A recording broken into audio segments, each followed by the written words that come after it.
I wanted to begin this episode by giving you an aerial view of the whole site of the mall, basically to give you some perspective on how big this thing is compared to the town that's on the top of the screen. It's actually pretty huge.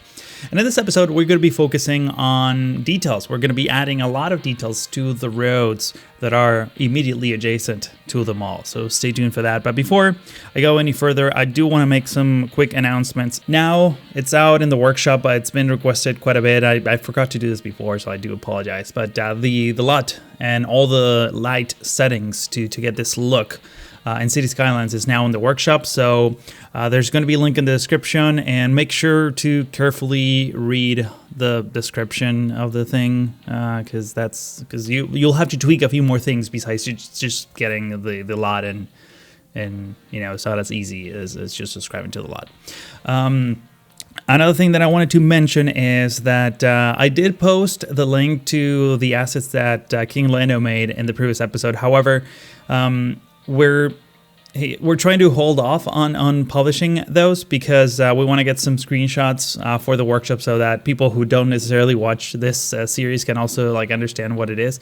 Right now, the asset it's in the workshop, but it's enlisted. So probably I would say in the next two episodes, I'll start detailing the area around the abandoned mall, and hopefully at that point I'm going to be able to take some screenshots that we can later send to the workshop, and that's when the asset will become available. So just stay tuned for that. I'm going to let you know as soon as that happens, but I do apologize we didn't quite coordinate the scheduling with Mr. Leno, and we're now trying to figure things out, so I'll let you know as soon as those hit the workshop. Also, talking about Ken Lando, one thing I didn't mention, he made an asset that's the Strictos Cafe, which I've been dying to use, and in fact, I think it's going to be a perfect opportunity. So probably in the next episode or the one after, I'm gonna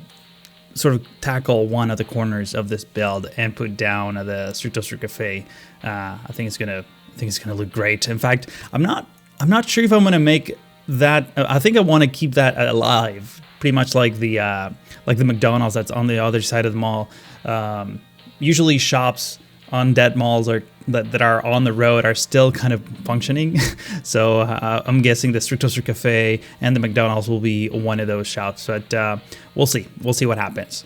Now, before we go into what's happening on the screen, I do want to touch on one sensitive kind of topic that sprung out last week. I wasn't planning on saying anything, but I feel like I really have to. So in the previous episode, I mentioned that I was partially using Hadi's one of Hadi's themes for this build, and I also mentioned that if you wanted to use that theme as well, you basically needed to make a small donation on her Patreon account, and for the most part that was fine, except someone else also made posted a YouTube video encouraging some quote unquote discussion on I guess on the workshop about the nature of paid assets. And, that sprung a really negative reaction by a group of people that went to her Steam Workshop page and started downvoting everything. And that's not even the worst part. Downvoting actually doesn't mean anything. If I actually went and picked assets by votes, I would be using a lot of really ugly, futuristic looking or vanilla made parks. So that's really not a good measure. It's pretty much a waste of time, is what I'm trying to say. However, another thing that happened, and this is why I'm bringing this up, is because a lot of people left some nasty comments, which prompt her to bring or make every asset, even the ones that were not behind a paywall, to be all hidden and friends only. The point that I'm trying to make here, the bottom line, is that, you don't have to agree to everything. This is not what I'm trying to say here. You can disagree all you want about people's choices. The difference is, and you can voice your disagreement on those things too, but you don't have to be a dick about it. You don't have to. Just think of the last time someone convinced you of something by insulting you or saying nasty things to your face. That doesn't happen. So just don't be, like I said, don't be a dick about it. Keep things clean. Just voice your disagreement if you want, but you don't have to hurt people just for free. That nothing good comes out of that ever for anyone.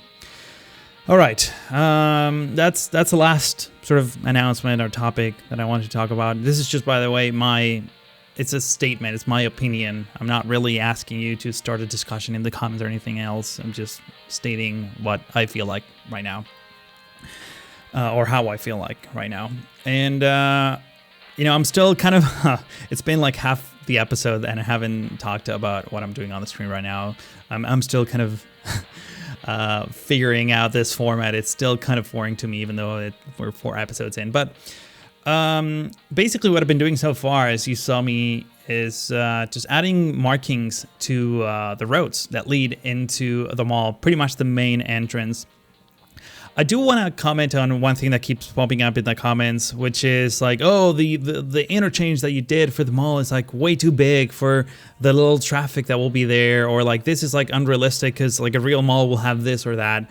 Like, I know that, many of these things that I'm doing, I'm trying to be like pretty realistic, but for the most part, I'm trying to be more plausible, if you will, than realistic. I'm trying to like enjoy the game and like come up with like interesting layouts that maybe are not 100% realistic, but they do seem plausible and they look fine. For example, I did this bike path at the beginning of the episode, or just a few minutes ago, that has like it's not like a super steep incline, but ideally you want your bike lanes to mostly stay flat, and then cars to change heights, I guess, because it takes less effort for cars to be able to climb hills. But I did my best to keep things like very gentle slopes coming up, even though we have a pretty big hill and there's just no way around it. But just in general, I'm trying to keep things realistic, but sometimes I get carried out a little bit, and I want to try things a bit more complex, and that's what I'm doing. Like this weird bike lane that turns on that angle, and even the traffic lights might not be in like the perfect position, but I did my best to make them look like they belong there. Just the painted lines and everything else. Not everything has to be 100% realistic. I'm aiming for, I guess, 90% realism, or at least plausible, like I was saying.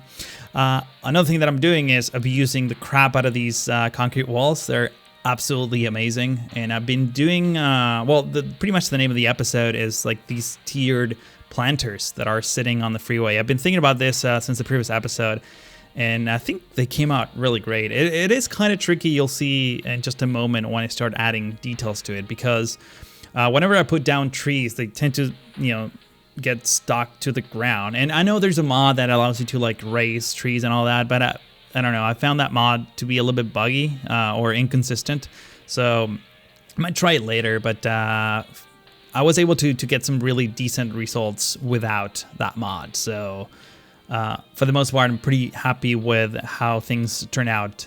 Just at the end of this episode, you're in for a treat with the cinematics that I included at the end. You don't want to miss those. And over here, just doing some detail work on this little intersection. It's the word that I was looking for. One thing I didn't mention, this is kind of important, is so I included, or I was able to get partially, Roads United to work again. I mean, it was working. It never really stopped working, except that some of the roads were incredibly dark, and there's no way to fix that. So what happens is that I ended up narrowing down those roads to the network extension roads. So, and this, by the way, Taser, who's another City Skylines YouTuber, in case you haven't seen him, I'm going to include the link in the description. He's doing some really cool stuff, very highly detailed stuff, but he's been giving me some tips on how to get it right. I was able to get everything to look like pretty decently by tweaking a lot of things. If you're interested, let me know in the comments, and I'll go into greater detail in the next episode. But basically what I'm doing is I'm doing a bit of a hack between the road color changer plus, I think it's what it's called, and Roads United, where I like disable next and then like enable the road color changer kind of thing. Like, it's kind of buggy. It's like one of those things that you have to do every time you load a map, which sucks. I wish all these settings were like saved and automatically loaded. They're not, unfortunately, but the way, like, I think roads color changing pretty much overrides the texture of Roads United for certain roads, and that makes them look great. And another thing that I wanted to mention is the fact that I meant in the previous episode, I said that I was getting all kinds of different colors, and I thought that was a limitation of the a mod for the parking lot roads, and I was corrected by many of you saying that no, that's just because I set different colors for the different widths of roads. So yeah, you were 100% correct, and I pretty much I still like the difference in color, I'm not gonna lie. So I did tweak them a bit, and now everything looks a little bit more uniform. But there's still some like subtle differences that I think add a lot of detail to things, so I decided to keep those. And what am I doing here? Oh yeah, I had this like area between, it's like a dead spot between the bike path and the road. And I figured, I've seen one of these like old abandoned malls that I was using as a reference, that they have like a tank with a logo. I'm not gonna put the Miracle Mile logo on this.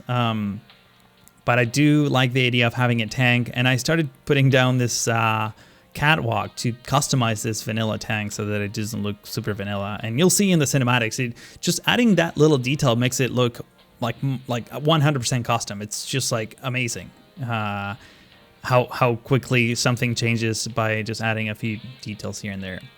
But yeah, this is, we're reaching the end of the episode here. If you enjoyed this one, please consider giving this video a like. And if you're new to the channel and haven't already, maybe it can encourage you to subscribe. That way you're notified next time I post a video.